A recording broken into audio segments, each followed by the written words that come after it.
नमस्कार दोस्तों, स्वागत है आपको और एक डरावनी कहानी में।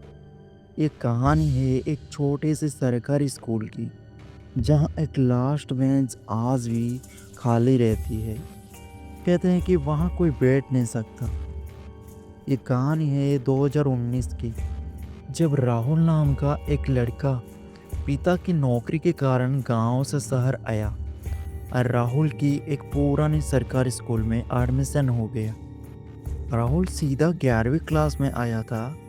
शुरू में सब ठीक था, लेकिन पहले ही दिन क्लास में घूमते ही उसकी नज़र लास्ट बेंच पर पड़ी। वो बेंच सबसे कोने में थी, धूल से ढकी, टूटी हुई, लेकिन फिर भी जैसे बैठा है। बाकी सभी बेंच पर छात्र थे, लेकिन वो बेंच खाली थी। राहुल सबसे पूछा, वो बेंच खाली है क्या? वहाँ बैठ जाऊं? सबने एक साथ मना कर दिया।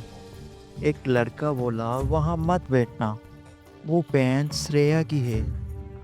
राहुल हैरान हो गया, कौन श्रेया? लेकिन किसी ने जवाब नहीं दिया। राहुल को ये बात हजम नहीं हुई। राहुल को लगा कि बच्चे सिर्फ डराने के लिए ऐसा कह रहे हैं। अगली सुबह राहुल जल्दी आया और बिना किसी से पूछे सीधा लास्ट बेंच पर बैठ गई। पहली पीरियड में सब ठीक था, लेकिन जैसे जैसे दिन बढ़ा, क्लास में अजीब चीजें होने लगी। ब्लैक बोर्ड पर खुद ब खुद कुछ अजीब अजीब आकृतियां बन रही थी। खिड़की अपने आप खुलती थी और बंद होती थी। और अचानक राहुल को ऐसा महसूस हुआ कि कोई उसके ठीक पीछे खड़ा है। उसने पीछे मुड़कर देखा तो कोई नहीं था। शाम को घर लौटते वक्त उसके बैग में एक पुराना फटा हुआ नोटबुक मिला। उस नोटबुक पर लिखा था, मैं लौट आऊंगी, मेरी जगह कोई नहीं ले सकता। राहुल के हाथ कांपने लगी।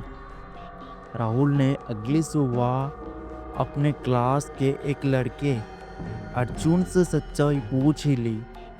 अर्जुन ने डरते डरते बताया, 3 साल पहले श्रेया नाम की एक लड़की इसी क्लास में पढ़ती थी। वो बहुत होशियार थी, लेकिन हमेशा चुपचाप रहती थी। वो लास्ट बेंच पर ही बैठती थी। एक दिन क्लास में अचानक फायर हुआ। सभी बच्चे बाहर भागे, लेकिन श्रेया अंदर ही रह गया और उसकी मौत हो गई। तब से वो बेंच खाली है। तो राहुल के चेहरे का रंग उड़ गया। राहुल ने उसी दिन वो नोटबुक वापस स्कूल में उसी बेंच पर रख दी, पर अब देर हो चुकी थी। रात को जब वो सो रहा था, तो उसे एक सपना आया। एक लड़की सफ़ेद स्कूल ड्रेस में खून से लथपथ उसके पास आकर बोल रही थी, तू मेरी जगह लेना चाहता है? अब तू वही महसूस करेगा जो मैंने किया, आग, दर्द और अकेलापन। राहुल की चीख पूरा घर गूंज उठा।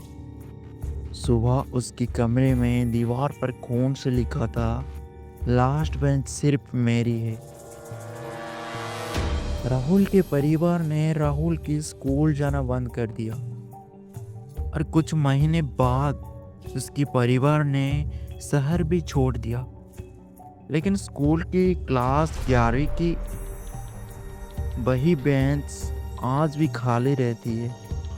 शिक्षक भी उस बेंच की तरफ नज़र से नहीं देखते हैं। जब भी कोई नया छात्र उस पर बैठता है, वही हाथ से वही डर और वही नाम श्रेया दोहराया जाता है। कुछ कहते हैं कि वो सिर्फ एक कहानी है, पर अगर आप उस स्कूल में जाएंगे और लास्ट बेंच पर बैठेंगे, तो शायद आपको भी उसकी सांसें महसूस होगी। क्या आप कभी स्कूल की लास्ट बेंच पर अकेले बैठे हैं? अगर आपके साथ ऐसी कोई घटना घटी है तो हमें ज़रूर शेयर कीजिए। अगली बार फिर मिलेंगे और एक डरावनी दास्तान के साथ। तब तक के लिए सावधान रहिए।